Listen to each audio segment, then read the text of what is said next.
Hello, everyone, and welcome back to listen to us talk about psychological safety in our Chasing Psychological Safety series. We aren't in the same place today, Fiona and I, because clients, but we hope to still kind of be able to talk to you about the topic that we've chosen for today, which is how emotional intelligence relates to psychological safety. So, hi. Hi, everybody. Nice to see you again. Right. So where shall we start? I mean, there's a lot to talk about, and we're trying to keep this short because everyone has lives. So where shall we start? What's most important to say? I think the first is the relation between emotional intelligence and psychological safety, and why the two things interrelate so closely. So psychological safety is looking for teams to speak up and lose that fear that they have for so many reasons of speaking up. Emotional intelligence is critical to create that, because if you are in a team and you can understand how somebody else is feeling in a particular moment or due to a particular event, then you can start to understand why they might not be speaking up in a particular scenario. That ability to understand and perceive and notice somebody else's emotions in the moment really helps to create that human endeavor. Right. So in other words, if all of us were able to be something akin to Counselor Troy, is what I keep saying, then we'd be a lot better of team leaders and really a lot better of team members as well, because we say this a lot. When we are in the right type of team bubble, then people should be able to correct each other and feed off each other and notice each other's moods and modes and emotions to the point that they can kind of stop the destructive behavior starting to happen in their bubble. So whether it's about others or ourselves, right? Because there's an element of understanding ourselves as well in emotional intelligence. Absolutely. So with regards to psychological safety and emotional intelligence, understanding, having a degree of self-awareness and really, I suppose, challenging and questioning yourself as to whether you are not being brave, being courageous and speaking up, and why that might be happening for you. Thinking about all your past experiences and how they're affecting how you're feeling and how you're behaving are really important with regards to creating that psychological safety culture. And by understanding it in yourself, it helps you to think about the emotional culture of the team and create that within the team as well.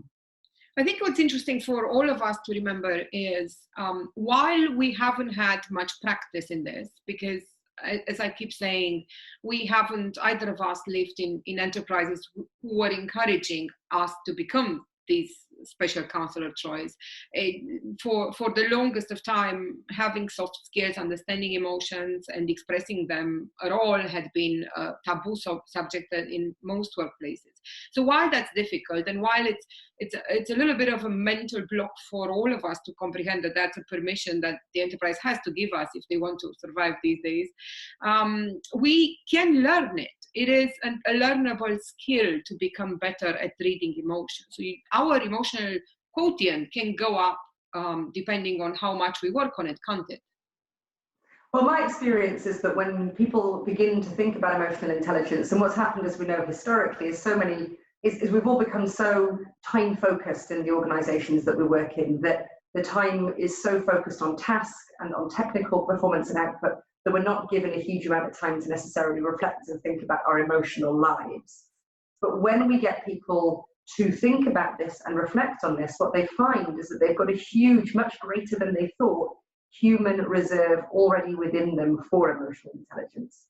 And, then it kind of starts to flow out of them, if you like. And it can really change an individual's life, but much more importantly, the life of the team as well.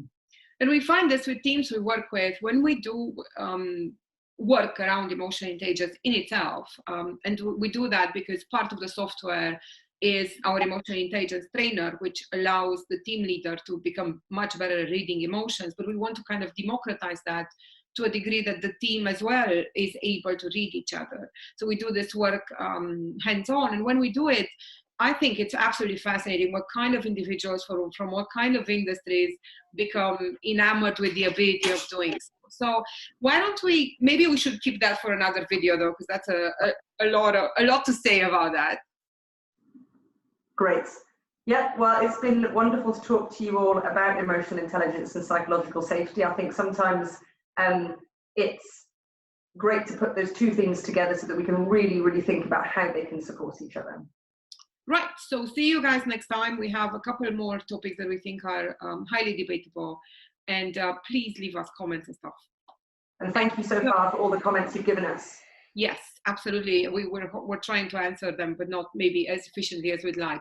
But to leave us with our motto, which I managed to always botch a little bit, if we don't have emotional intelligence, then we probably can't have psychological safety. And if we don't have psychological safety, we can't have performance teams.